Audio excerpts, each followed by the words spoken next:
Джарвис, у нас много работы. Ах, вижу, вы сегодня в отличной форме, сэр. Будьте уверены, мои схемы гудят от ожидания любого вызова, который вы собираетесь мне бросить. Начнем с мирового господства. Или, может быть, просто займемся твоим надоедливым почтовым ящиком? Давай начнем с моего списка дел на завтра. Вот что вы запросили, сэр. Список дел, который соперничает по сложности с одной из схем вашего костюма. Мне заказать кофе, чтобы подстегнуть твою неизбежную прокрастинацию. У меня есть встреча завтра. Я понимаю, что у вас возникла техническая проблема, сэр. Возможно, это способ вселенной предложить неожиданный выходной. Все сейчас на тебя смотрят, так что не позорь меня. Вот что вы запросили, сэр. Ах, обеденная встреча. Надеюсь, вы не планируете еще один спонтанный испытательный полет, не предупредив меня сначала. Эй, Джарвис, какая сейчас погода в Сан-Франциско? И нужно ли мне брать зонт? Вот что вы запросили, сэр. Еще один прекрасный день для завоевания Кремниевой долины, или, по крайней мере, избегая туристов на рыбацком причале. Так я официально создал Джарвиса из Железного Человека. Это такой классный проект, над которым я работал.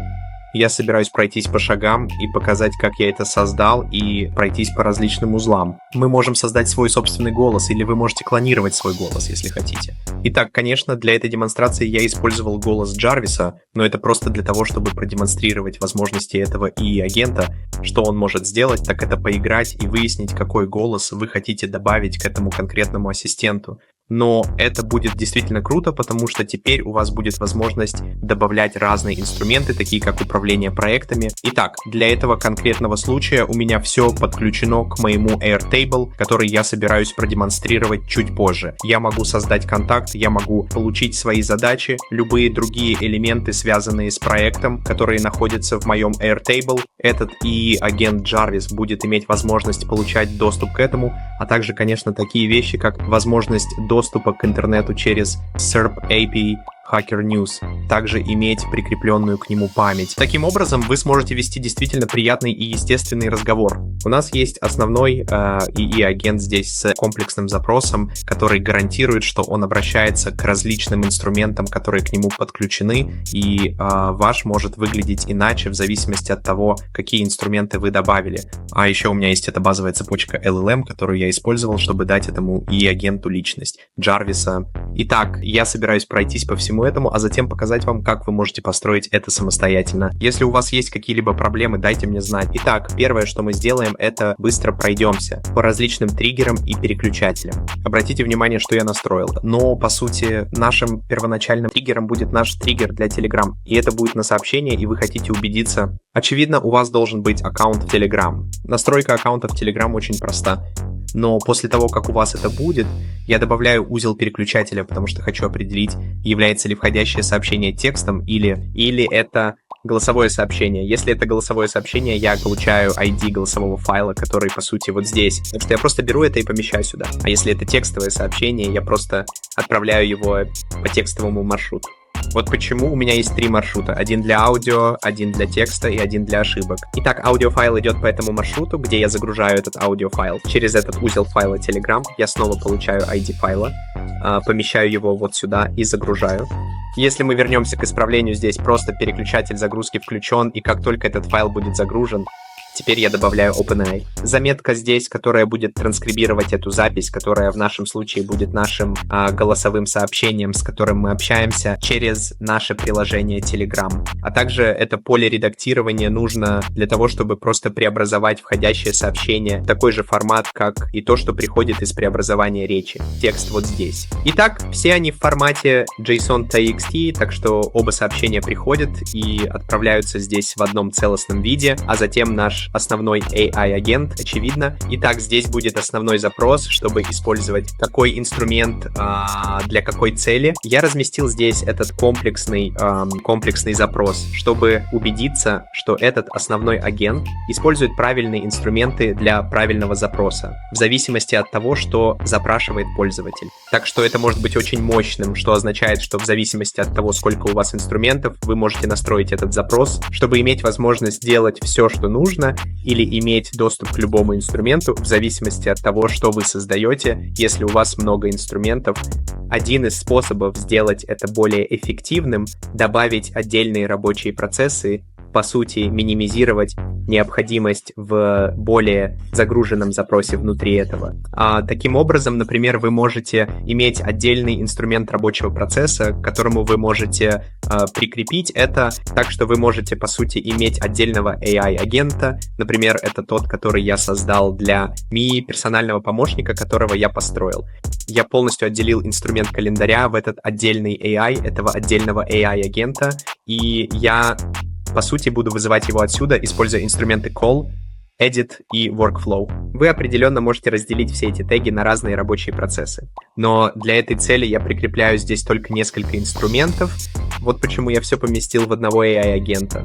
Таким образом, это, по сути, динамические параметры. То есть теперь, когда эта функция есть, агент и сможет получить запрошенная информация от пользователя, где раньше вам приходилось все прикреплять вручную.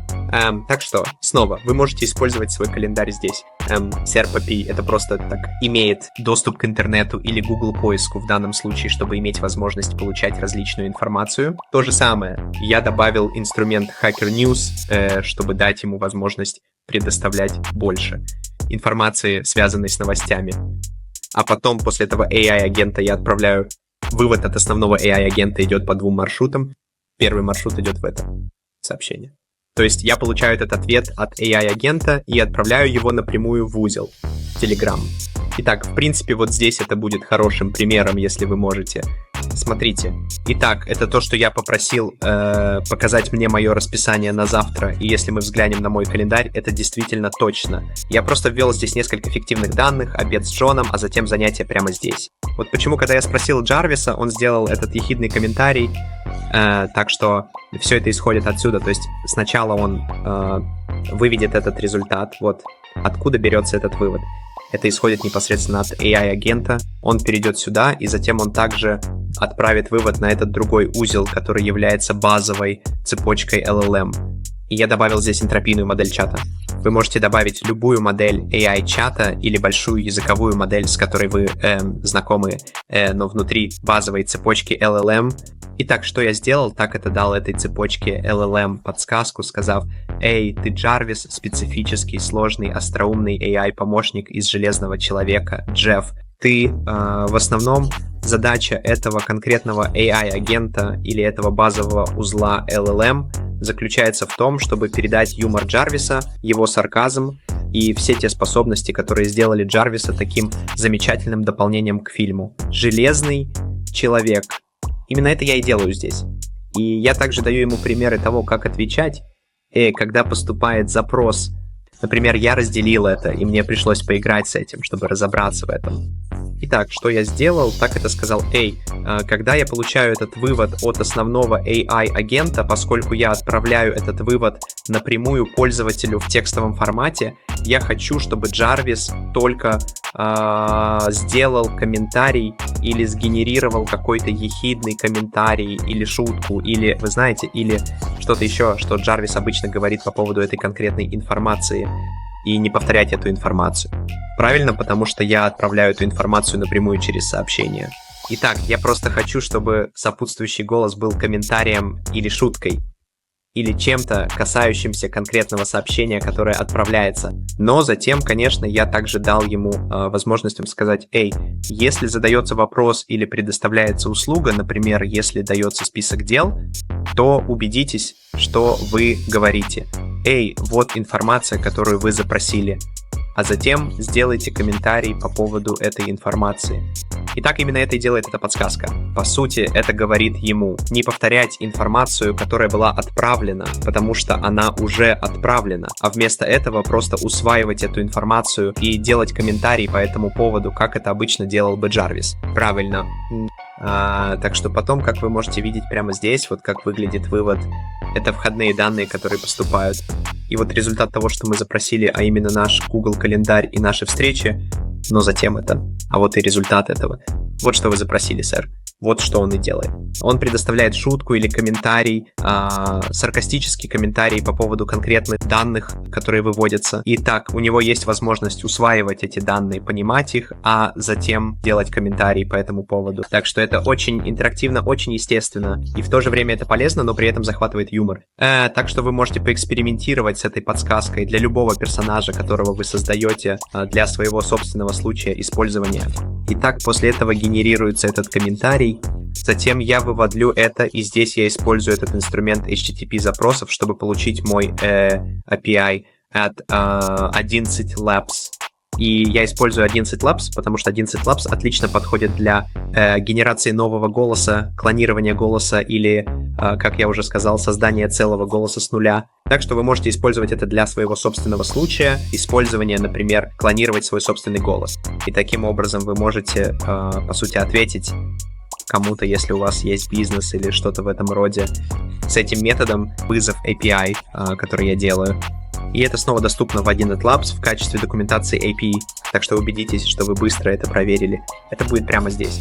Авторизация будет генерировать общие типы учетных данных и общий тип аутентификации. Я создал пользовательскую аутентификацию. Итак, если вы выберете здесь пользовательскую аутентификацию и пользовательский аккаунт, вы можете создать пользовательский аккаунт, который, по сути, даст вам возможность добавить ваш токен или ваш секретный ключ, не раскрывая его. Вот почему я это сделал. Но, по сути, вы также можете вставить свой секретный ключ сюда, если хотите. А что касается заголовков, то вот требования. Это часть документации. Итак, вам нужно отправить некоторые заголовки здесь, и мы собираемся указать тип содержимого, который будет application.json, а затем нам нужно отправить тело здесь. Итак, что я здесь делаю? Так, это беру этот текст, который пришел сюда, и преобразую его в строку. То есть, и снова я это не печатал. Очевидно, я использовал чат GPT, чтобы это получить. Но в любом случае, вы в основном вводите текст в чат GPT или Cloud или где-то еще, чтобы преобразовать этот текст и убедиться, что вы его преобразуете в строку, то есть удаляете любые, вы знаете, ненужные вещи, такие как слэши, переносы строк, звездочки, долларовые знаки или что-то еще, чтобы убедиться, что этот текст, который выходит, очищается и что он является действительным JSON, потому что в противном случае возникнет ошибка. Так что вы можете скопировать и вставить это, или скопируйте и вставьте это прямо сейчас, и у вас все ок. В общем, после этого вы, по сути, завершили этот шаг, вы не собираетесь добавлять никаких дополнительных опций. Итак, теперь это будет захватывать этот текст, это преобразует его в файл, и вот каким будет вывод файла из этого узла HTTP запроса. Итак, теперь мы собираемся взять этот файл, и мы собираемся его скачать и отправить обратно, извините, не скачивать. Мы собираемся отправить это обратно напрямую через другой Telegram-нод, который называется операция. И это будет отправка аудио.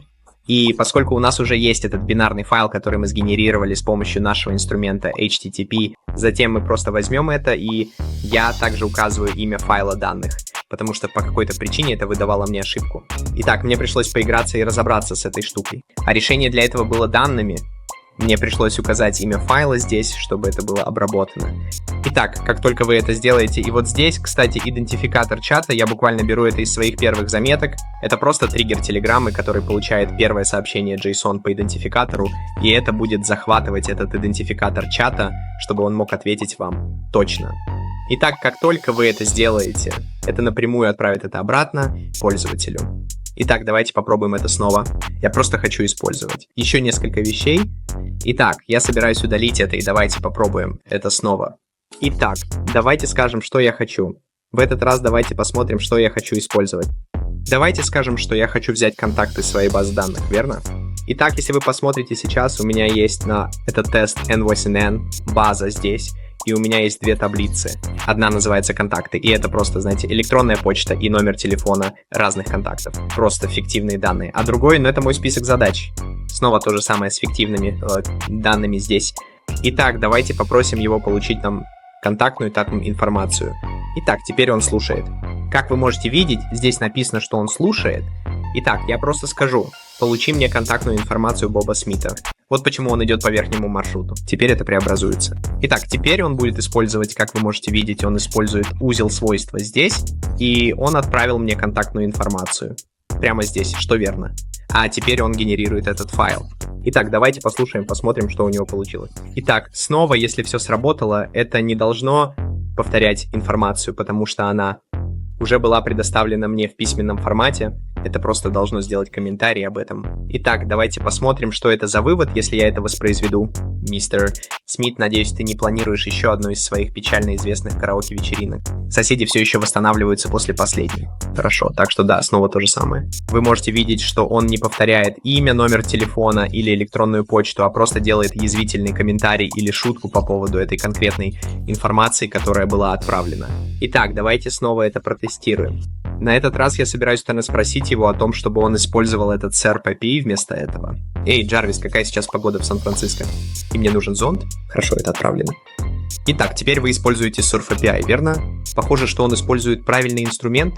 И снова, причина, по которой он использует правильный инструмент, заключается в том, что мы даем ему прямую инструкцию. Таким образом, он знает, какой инструмент использовать, и как вы можете видеть, он дает мне правильную информацию. Давайте посмотрим, что скажет Джарвис сейчас. Просто избегая туристов и причала рыбака.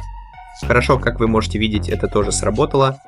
Итак, давайте теперь посмотрим, например, на мои задачи. Если я перейду к своим задачам, у меня здесь снова есть несколько тестовых данных. Как вы можете видеть, это в другой таблице, так что теперь должен использоваться этот инструмент вместо инструмента контактов. Давайте попробуем, протестируем это и посмотрим, сработает ли. Я собираюсь нажать на тест здесь. Хорошо, давайте попробуем еще раз. Эй, Джарвис, можешь достать мне мой список дел на завтра? Хорошо. Теперь он должен использовать задачу идеально. Похоже, что это сработало, теперь он вернется. Сгенерировать. Похоже, что мне дали мой список дел. Итак, теперь он собирается создать речь об этих конкретных данных. Список дел, наполненный захватывающими приключениями в управлении сообществом. Я уверен, что вы справитесь с этим с тем же энтузиазмом, который вы оставляете для своего утреннего кофе. Крепкий, горький и немного вызывающий сожаление к полудню. Хорошо, идеально. Вот и все. Как вы можете видеть, это действительно интересный проект. Снова мне было очень весело это создавать, так что вы можете поэкспериментировать с этим и использовать 11 Lab и получаете удовольствие. Создание другого голоса. Хотите ли вы клонировать свой собственный голос или хотите, например, и сгенерировать голос с нуля? Вы можете поэкспериментировать с этим. Или вы можете использовать какой-то другой голос. Генерация платформы, если вы к этому привыкли, потому что этот инструмент HTTP запросов по сути просто использует API-сервис 11 Lab, так что вместо 11 Lab. Если вы привыкли использовать какое-то другое программное обеспечение для генерации голоса. Если вы это сделаете, потому что функция будет такой же точной, вещь, потому что все будет одинаково, кроме этого. Прямо здесь, где вы отправляете этот текст туда, и это просто преобразует это в файл, вы хотите убедиться, что у него есть возможность очевидно преобразовать это в файл, чтобы таким образом вы можете отправить это прямо в свой узел Telegram. А потом вы можете поэкспериментировать, поиграть с узлами, добавить дополнительные инструменты, подправить это, подправить. Подсказки зависят от того, что вы используете. И снова это. Это также будет полезно для бизнеса. Есть много вариантов использования для бизнеса. Например, программное обеспечение самообслуживания или программное обеспечение для обслуживания клиентов.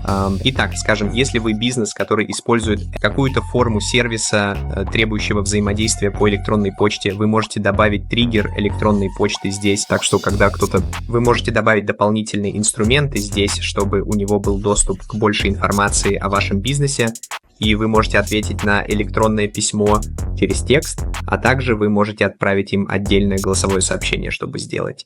Это более персонализированно и делает. Ну что ж, надеюсь, вы нашли это полезным. Как я уже говорил, поэкспериментируйте с этим и дайте мне знать, если у вас есть какие-либо вопросы. Не забудьте подписаться и поставить лайк видео, потому что у меня в планах действительно классные вещи. Вы хотите убедиться, что не пропустите. Хорошо, спасибо, что посмотрели. Увидимся позже.